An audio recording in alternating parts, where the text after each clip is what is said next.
Harsh reality. The world doesn't want you to be a free-spirited, independent thinker. It rewards conformity and predictability. Many opt for the safe path, mistaking it for the route to fulfillment. But true contentment comes from having the courage to find your own way. There are two distinct types of people: the ones who walk the path laid out for them, and those who blaze their own.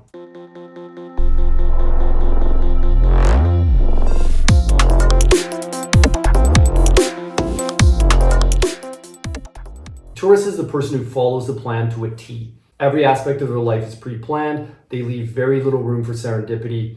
Their travels, you can imagine, they're following a very strict itinerary.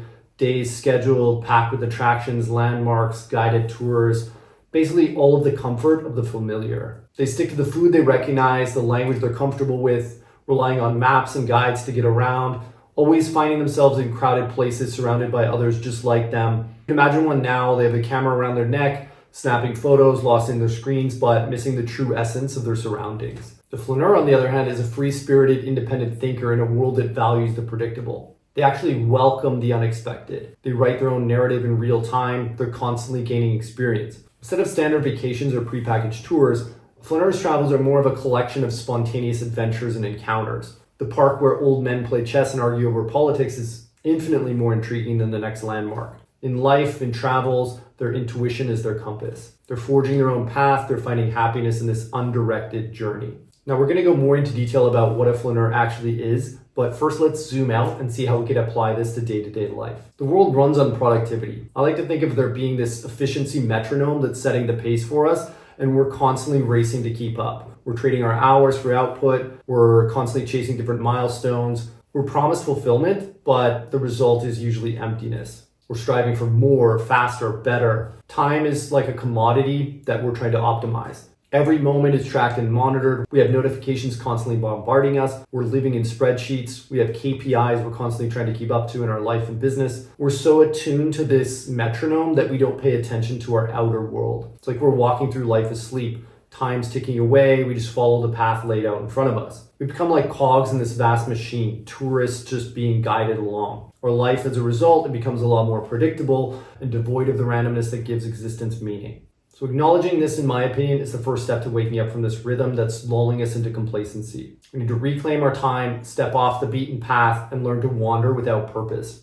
Then we can escape the efficiency metronome and start setting our own pace. This is no easy task, but it's the key to rediscovering the unscripted joys of life. And this brings us back to the Flâneur. The Flâneur is the anomaly. They're the rebel of the societal metronome. They don't buy into this notion that busyness equals productivity. They view time as a trade-off for experience and exploration. They know that true productivity comes from pauses, reflection, and experiences that can't be quantified. They spend their time walking the streets, observing what they see, exploring on foot, wandering to gather inspiration, and intentionally getting lost. Some of the brightest minds from history were daily walkers. Henry David Thoreau, Virginia Woolf, Friedrich Nietzsche, Charles Dickens, they all walked daily. Have you ever just got this wave of inspiration when you're walking down the street or got lost in thought on the way to your destination? It's counterintuitive, but when you actually set out to get lost on purpose, you discover a lot more about yourself and the world. That's why so many famous writers from history did this as a daily ritual. Use walking as an opportunity to disassociate and break away from the metronome of life.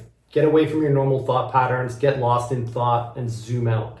And even more than just going out and exploring the world through this method of walking, I found a lot of benefit to applying this same philosophy to my own life. Having a flexible, adaptable, and ever-evolving vision instead of this fixed, rigid goal. Have a vision for where you're headed, but as you go, you're just collecting experiences, and based on new information, you're updating your pathway as you go. When you do this, you maintain a sense of purpose and direction while also remaining open to new experiences, insights, and opportunities that arise along the way. So when you're walking or when you're approaching your day-to-day life, let what you see guide you. Don't go with a set route in mind. Instead, observe and let your feet do the walking. Go where you're inspired to. Hang a right, take a detour, sit and chill on a bench for a while. It doesn't really matter. The point is that you're really tuned into the experience. Walking is an opportunity to disassociate, to break away from your normal thought patterns, get lost in thought, and zoom out. And from this perspective, you can examine your life from the inside out. This is how you wake up from the metronome. This is how you make those unexpected connections. This is how you start to create actual change in your life.